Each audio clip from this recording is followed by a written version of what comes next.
그러나 준다고 하는 점에서 가장 중요한 영역은 물질적 영역이 아니라 인간적인 영역에 있다. 어떤 사람이 다른 사람에게 주는 것은 무엇인가? 그는 자기 자신이 갖고 있는 것 중 가장 소중한 것, 다시 말하면 생명을 준다. 이 말은 반드시 남을 위해 자신의 생명을 희생한다는 뜻은 아니다. 오히려 자기 자신 속에 살아있는 것을 준다는 뜻이다.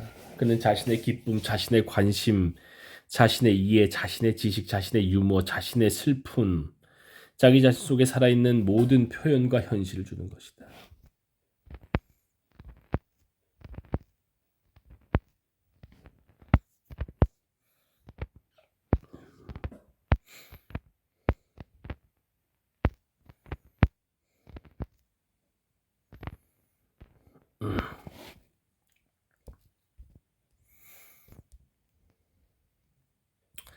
주는 행위로서의 사랑의 능력이 그 사람의 성격 발달에서 영향을 받는다는 사실은 새삼 강조할 필요가 없을 것이다.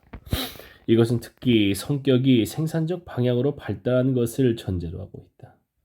이러한 방향에서 인간의 의존성, 자아도취적 전능, 타인을 착취하려는 욕망, 저장하려는 욕망을 극복해왔고 자신의 인간적 힘에 대한 믿음, 그 목표 달성에 있어서 자신의 힘에 의존하는 용기를 획득해왔다. 준다는 거, 등산할 때 인사하는 거, 바이커들이 인사하는 거 비슷한 거지. 그러니까 그런 조건에서는 주는 게 유리해지는 거지. 축적하는 것보다 주는 게 유리해지는 상황이 있는 거야. 이게 바로 재난 유토피아. 이러한 성질이 결여되어 있는 정도에 따라 인간은 자기 자신을 주는 것 따라서 사랑하는 것을 두려워한다. 사랑하는 것을 두려워해. 그러니까 주는 것이 두려워지는 조건 속에 놓여 있는 거지. 사랑의 능동적 성격은 준다고 하는 요소 외에도 언제나 모든 사랑의 형태에 공통된 어떤 기본적 요소들을 내포하고 있다는 사실에서도 분명해진다. 준다고 하는 요소 위에 공통된 어떤 기본적 요소들을 내포. 이러한 요소들은 보호, 책임, 존경, 지식 등이다. 사랑의 보호가 포함되어 있다는 것은 자식에 대한 모성애에서 가장 명백히 나타난다. 사랑에 대한 보호, 사랑의 보호.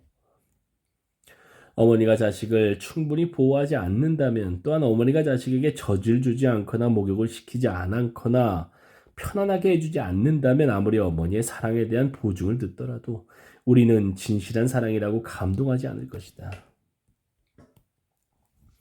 그러나 어린아이를 돌보고 있는 어머니를 보면 우리는 강력한 인상을 받을 것이다.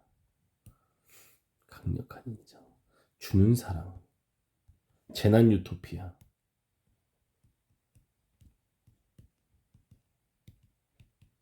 그리고 등산 인사. 재난 유토피아. 동물이나 꽃에 대한 사랑의 요구도 다르지 않다. 꽃을 사랑한다고 말하면서도 꽃에 물을 주는 것을 잊어버린 여자를 본다면 우리는 그녀가 꽃을 사랑한다고 믿지 않을 것이다. 사랑은 사랑하고 있는 자의 생명과 성장에 대한 우리의 적극적인 관심이다. 이러한 적극적 관심이 없으면 사랑도 없다. 사랑의 이러한 요소는 구약 성서의 요나서에 아름답게 묘사되어 있다. 하나님은 요나에게 니느웨 주민들에게 가서 그들의 악행을 그만두지 않는다면 처벌을 받게 될 거라고 경고할 것을 명령했다. 요나는 니느웨 사람들이 뉘우치고 하나님이 그들을 용서하게 될 것이 두려워 전도의 사명을 피해버린다. 그는 질서와 율법에 대해서는 강렬한 감각을 가진 사람이지만 사랑은 모르는 사람이다. 그는 자신의 임무를 피해 도망하려고 애쓰다가 고래 뱃속에 갇히게 된다. 이것은 사랑과 연대감의 결여로 말미암아 그에게 일어난 고립과 폐쇄를 상징한다. 하나님은 그를 구해주고 요나는 니느웨로 간다. 그가 니느웨 주민들에게 하나님의 명령대로 설교하자 그가 두려워했던 일이 일어난다. 니느웨 사람들은 죄를 뉘우치고 생활 태도를 고쳤고 하나님은 그들을 용서하고 이 도시를 파괴하지 않기로 결정한다. 요나는 몹시 화가 나고 실망한다. 그는 자비가 아니라 정의가 실행되기를 바랬던 것이다. 마침내 요나는 하나님이 그를 태양에서 보호하려고 자라게 한 나무 그늘에서 간신히 위안을 느끼게 된다. 그러나 하나님이 나무를 시들게 만들자 요나는 낙담하고 화가 나서 하나님에게 불평을 한다. 하나님은 대답한다. 네가 수고도 아니하였고 배양도 아니하였고 하룻밤에 났다가 하룻밤에 망한 이 박덩굴을 네가 아꼈거든. 하물며 이 큰 성읍 니느웨에는 좌우를 분별치 못한 자가 12만여 명이요 육축도 많이 있나니 내가 아끼는 것이 어찌 합당치 아니하냐. 요나에 대한 하나님의 대답은 상징적으로 이해되어야 한다. 하나님은 요나에게 무엇인가를 위하여 일하고 무엇인가를 키우는 것이 사랑의 본질이며 사랑과 노동은 불가분의 것이라고 설명한 것이다. 사람은 자신의 노동의 대상을 사랑하고 자신이 사랑하는 것을 위해 일하기 마련이다. 보호와 관심에는 사랑의 또 하나의 측면, 곧 책임이라는 측면이 포함되어 있다. 오늘날에는 책임이 흔히 의무, 곧 외부로부터 부과된 것을 의미한다고 이해되고 있다. 그러나 책임은 그 참된 의미에서 전적으로 자발적인 행동이다. 책임은 responsibility, 반응하다. 책임은 다른 인간 존재의 요구에 표현되었든 표현되지 않았든에 대한 나의 반응이다. 책임을 진다는 것은 응답할 수 있고 응답할 준비가 갖추어져 있다는 뜻이다. 응답하다. 책임감, 응답하다. 요나는 니느웨 주민들에게 책임을 느끼지 않았다. 그는 카인처럼 나는 나의 형제들의 보호자인가? 라고 물을 수 있었을 것이다. 사랑하는 사람은 응답한다. 형제의 생활은 형제의 일일 뿐 아니라 나 자신의 문제이기도 하다고. 그는 자기 자신에게 책임을 지는 것과 마찬가지로 동포들에게도 책임을 느낀다. 어머니와 자식 관계에서 이러한 책임은 주로 신체적 욕구에 대한 배려와 관련된다. 어른 사이의 사랑에서 책임은 주로 상대방의 정신적 요구와 관련된다. 만일 사랑의 세 번째 요소인 존경이 없다면 책임은 쉽게 지배와 소유로 타락할 것이다. 존경. 책임은 지배와 소유로. 존경은 두려움이나 외경은 아니다. 존경은 이 말의 어원, 바라보다. 리스펙트, 바라보다에 따르면 어떤 사람을 있는 그대로 보고 그의 독특한 개성을 아는 능력이다. 단독성을 보는 거지, 리스펙트. 존경은 다른 사람이 그 나름대로 성장하고 발달하기를 바라는 것입니다. 바로 단독성에 대한 인식이야. 단독성.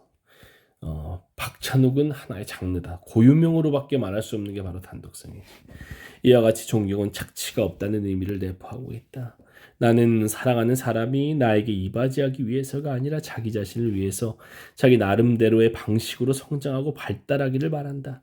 만일 내가 다른 사람을 사랑한다면 나는 그 또는 그녀와 일체감을 느끼지만 이는 있는 그대로의 그와 일체가 되는 것이지 있는 그대로의 그. 내가 이용할 대상으로서 나에게 필요한 그와 일체가 되는 것이 아니다. 이걸로 가야 되겠어. 이거는 펜을 바꿔야 되겠어. 이걸로. 그렇죠.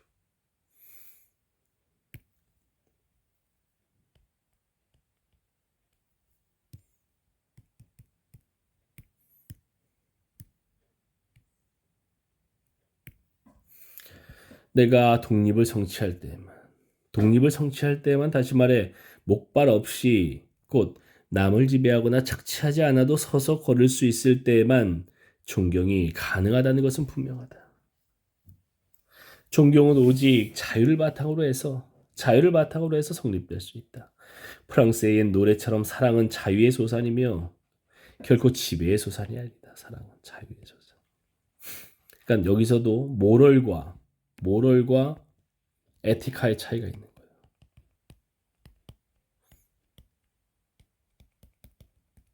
에틱스, 윤리. 사랑은 윤리의 소산이라는 거야. 도덕이 아니고. 어떤 사람을 존경하려면 그를 잘 알지 않고는 불가능하다. 안다는 건 알아보다. 보호와 책임은 지식에 의해 인도되지 않는다면 맹목일 것이다. 지식은 관심에 의해 동기가 주어지지 않으면 공허할 것이다. 관심 없는 지식은 공허하지. 이게 시험 보기 위한 공부 같은 거. 시험 보기 위한 공부. 시험을 위한 지식. 관심이 없는데 하는 거니까. 시험을 위한 지식은 공허하고 책임감을 느끼는데 알지 못한다. 그럼 맹목이지. 지식에는 여러 층이 있다. 사랑의 한 측면인 지식은 주변에 머물지 않고 핵심으로 파고든 지식이다. 이러한 지식은 나 자신에 대한 관심을 초월해서 다른 사람을 그의 관점에서 볼 수 있을 때에만, 그의 관점에서 볼 수 있을 때에만 가능하다. 그러니까 사회면이 아니라 소설 속에서 그를 볼 수 있어야지. 사회면이 아닌 그의 관점, 소설 속에서. 사회면이 아닌 소설 속에서.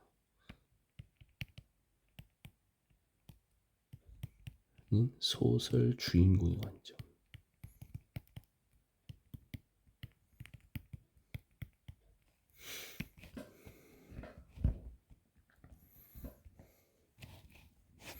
예컨대 나는 어떤 사람이 화를 냈다는 것을 그가 그런 사실을 분명히 나타내지 않았을 때도 알 수 있다.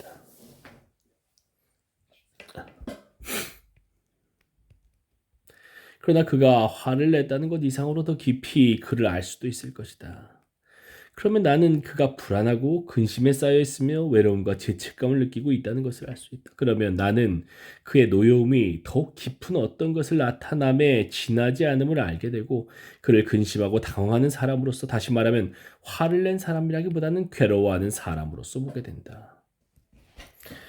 지식은 사랑의 문제에 대해 더 근본적인 또 하나의 관계를 갖고 있다. 분리라는 감옥으로부터 벗어나기 위해 다른 사람과 융합하려는 기본적인 욕구를.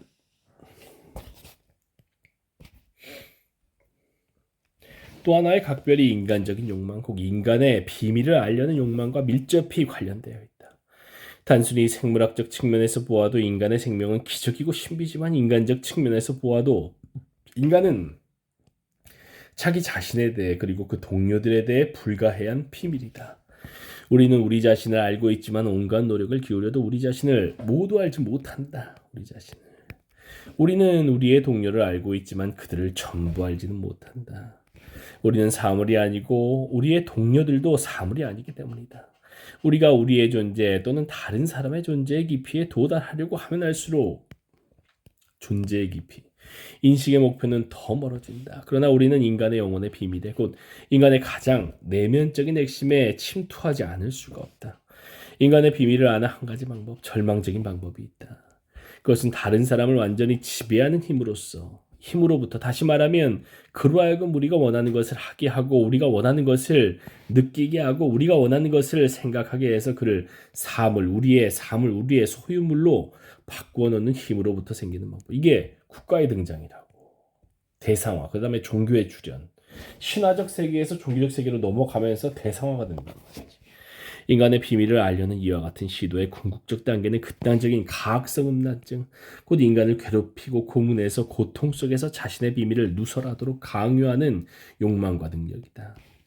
깊고 강렬한 잔인성과 파괴력의 본질적인 동기는 인간의 그에 따라서 우리 자신의 비밀에 침투하려는 이러한 갈망에 있다. 이러한 사상은 아이작 바벨에 의해 매우 간결한 방식으로 표현되었다. 그는 러시아 내란 때 이전의 주인에게 죽음의 낭인을 찍은 동료 장교가 다음과 같이 말하는 것을 인용하고 있다.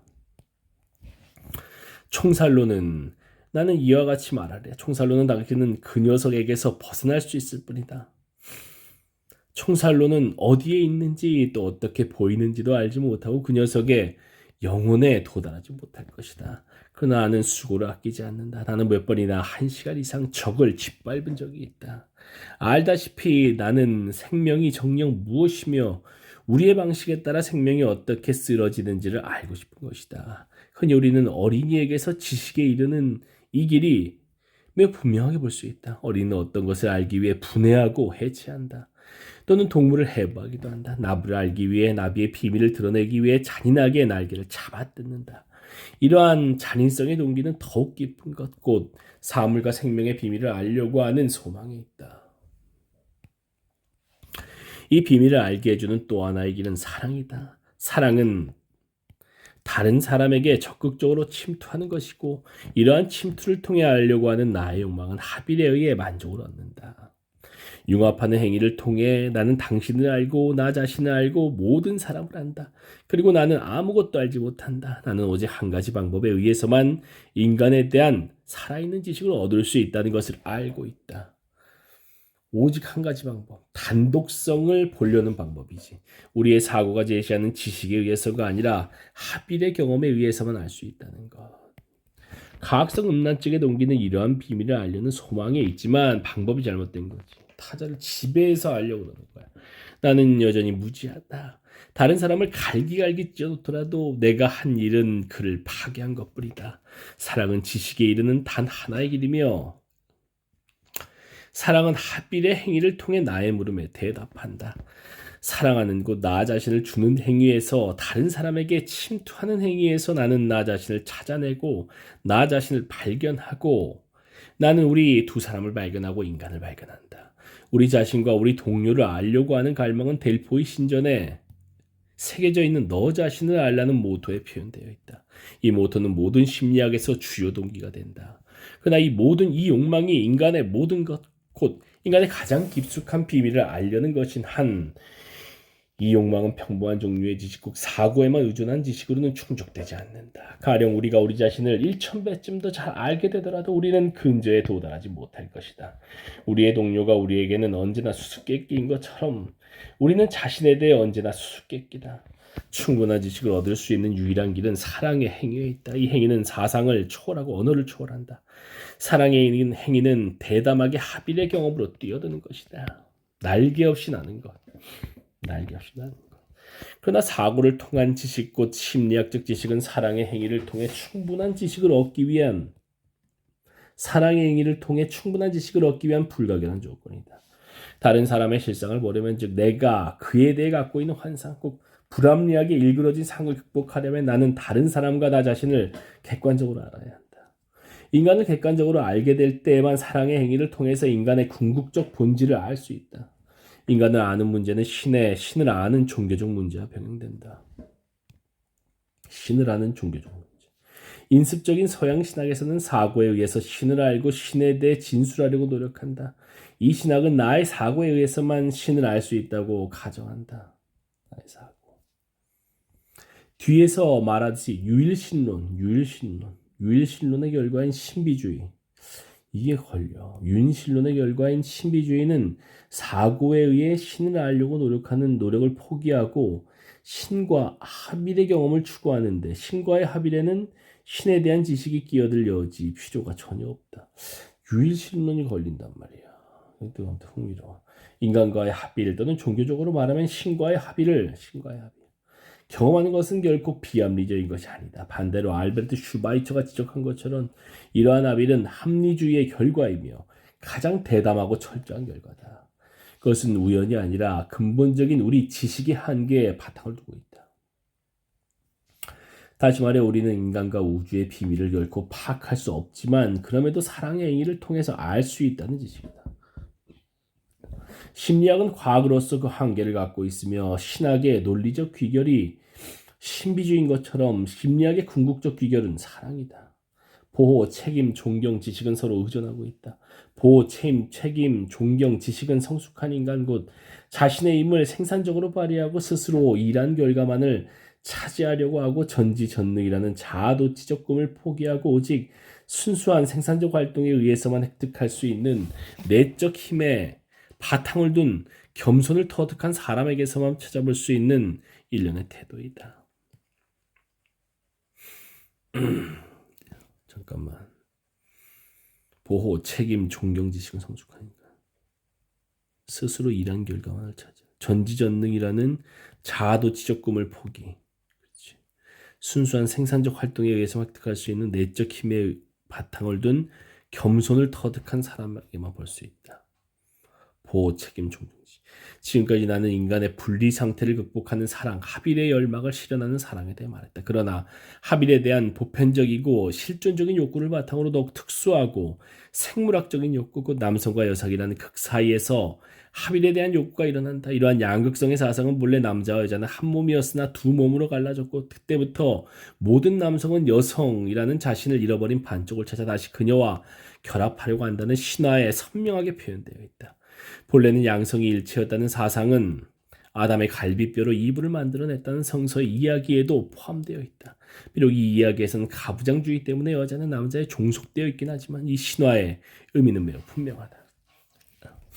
성적인 양극성, 인간으로 하여금 특수한 방법과 다른 성과의 합일이라는 방법으로 합의를 추구하게 한다. 남성적 요소와 여성적 요소 사이에 있는 양극성은 각각 남녀의 속에도 존재한다. 생리적으로 남자든 여자든 각기 반대되는 성의 호르몬을 갖고 있는 것처럼 심리학적 의미에서도 남녀는 각기 양성적이다. 남녀는 그 자체 내에 받아들인 요소와 침투한 요소, 물질의 요소와 정신의 요소를 갖고 있다.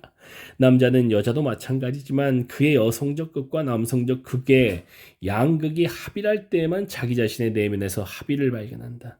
이러한 양극성은 모든 창조의 기초이다. 남녀라는 양극성은 대인관계에서 창조의 기초이기도 하다. 이 점은 생물학적으로는 정자와 난자의 결합이 어린아이 탄생의 기초라는 사실에서 분명해진다. 그러나 순수하게 정신적인 영역에서도 사정은 다르지 않다. 남녀 사이의 사랑을 통해 남녀는 각기 재탄생하는 것이다. 동성애적 일탈은 이 양극화된 결합의 성취에 실패한 것이고 따라서 동성애자는 결코 해결되지 않는 분리 곧 이러한 실패로 말미암아 고통을 받는다. 그러나 이러한 실패는 사랑할 줄 모르는 이성애자에게도 공통된다. 이게 반동적이야. 동성애자에 대한. 남성적 요소와 여성적 요소라는 이러한 양극성은 자연에도 존재한다. 동물이나 식물에서도 명백하게 드러날 뿐 아니라 두 기본적 기능 꼭 받아들이고 침투한다는 기능의 양극성에도 존재한다. 이것이 지구와 비, 강과 바다, 밤과 낮, 어둠과 빛, 물질과 정신의 양극성이다. 이 사상은 이슬람교의 위대한 시인임의 신비주의자인 루미에 의해 아름답게 표현되었다. 정령 사랑하는 자가 사랑받는 자를 원하는 것은 사랑받는 자가 그를 원할 때뿐이다.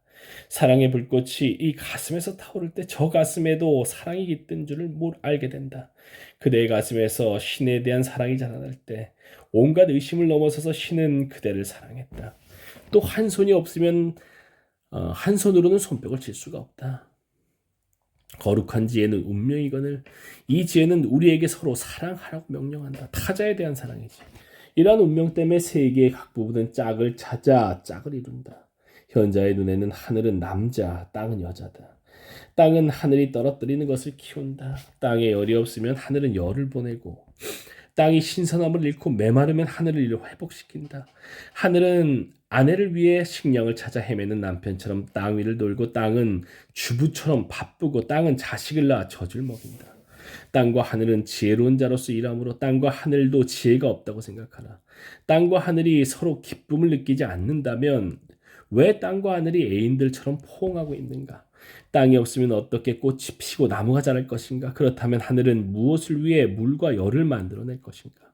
하나님은 남자와 여자에게 그들의 결합에 의해 세계를 보존하려는 욕망을 끝까지 품게 한 것처럼 하나님은 존재자의 모든 부분의 다른 반쪽을 찾으려는 욕망을 심어놓았다.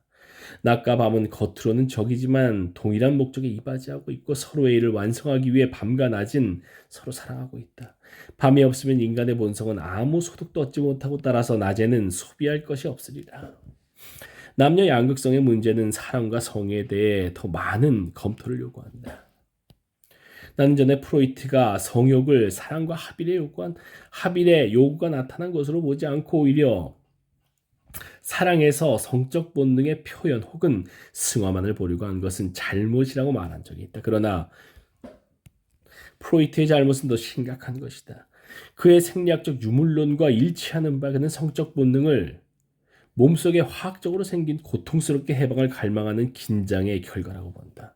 성욕의 목적은 이 고통스러운 긴장을 제거하는 것이고 성적 만족은 이러한 제거에 성공하는 것이다. 유기체가 충분한 영양을 섭취하지 못할 때 굶주림이나 갈증이 생기는 방식과 똑같은 방식으로 성욕이 생긴다고 하는 점까지는 이겨내는 타당하다.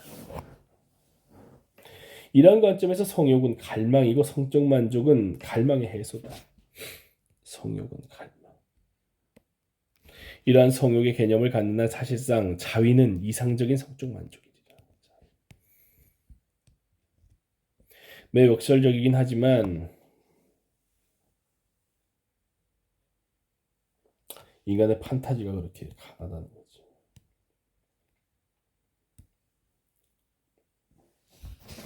매우 역설적이긴 하지만 프로이트가 무시한 것은 성욕의 심리적, 생물학적 측면, 남녀의 양극성 이 그리고 결합에 의해 이 양극을 연결하려는 욕망이다. 아마도 프로이트의 극단적인 가부장주의는 이처럼 기묘한 잘못을 촉진했을 것이다. 가부장주의 때문에 그는 성욕의 본질을 남성적이라고 가정하게 되었고 따라서 독특한 여성의 성욕을 무시하게 되었다. 그는 성의 이론에 대한 세 가지 부분에서 이 사상을 전개하면서 리비도는 남성 안에 있는 리비도든 여성 안에 있는 리비도든 관계없이 원칙적으로 남성적 성격을 가졌다고 말하기도 한다. 어린 소년 또한 거세된 남성적 성격을 가졌다고 말한다. 또한 소년은 거세된 남성으로서 여성을 경험하고 여성 자신은 남성 성기의 상실에 대해 여러 가지 보상을 구하고 있다는 프로이트의 이론에서 똑같은 사상이 합리적으로 표현되어 있다. 그러나 여성은 거세된 남성이 아니며 여자의 성욕은 남성적 성질을 가진 것이 아니라 여성 특유의 것이다. 양성 간의 성적 매력은 부분적으로 긴장을 제거하려는 욕구에 그 동기가 있다.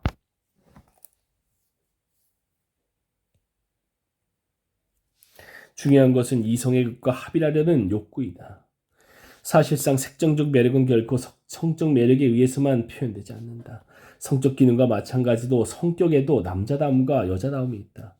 남성적 성격은 침투, 지도, 활동, 훈련, 모험이라는 성질을 가진 것으로 정의된다. 여성적 성격은 생산적인 수용성, 보호, 현실주의, 인내력, 어머니다움으로 정의된다.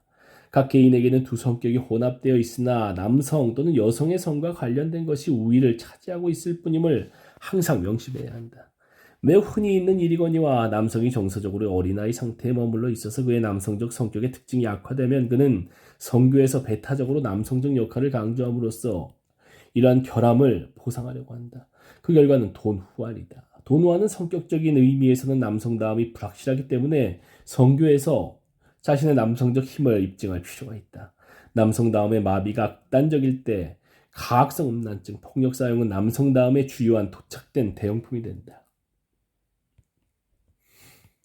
여성의 성욕은 약화되거나 독착되면 피약대 음란증 또는 소유욕으로 변한다. 피약대 음란증, 소유욕. 프로이트는 성을 과대평가한다는 비판을 들어왔다. 인습적 생각에 사로잡힌 사람들 사이에 비판과 정의를 일으킨 요소를 프로이트 체계로부터 제거하려는 소망은 흔히 이러한 비판을 촉진했다.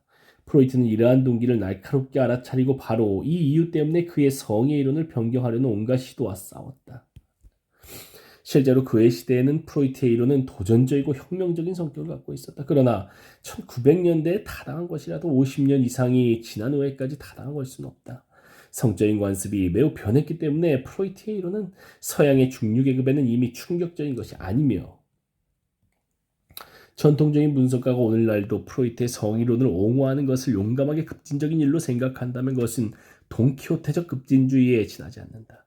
사실상 그들의 심리 분석의 특색은 수능주의자라는 데 있으며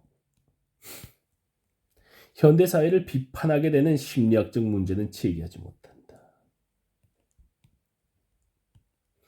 프로이트 이론에 대한 나의 비판은 그가 성을 과대평가했다는 것이 아니라 성을 충분히 깊이 있게 이해하는 데 실패했다는 점에 있다. 그는 대인관계에서의 정렬의 중요성을 발견한 것으로 출발했다. 그의 철학적 전제에 따라 그는 이러한 정렬을 생리학적으로 설명했다. 정신분석은 앞으로 프로이트의 통찰을 생리학적 차원에서 생물학적 실존적 차원으로 옮겨 놓아 프로이트의 개념을 수정하고 깊게 할 필요가 있다. 여기까지 일단 유일론에 대한 설명은 없네.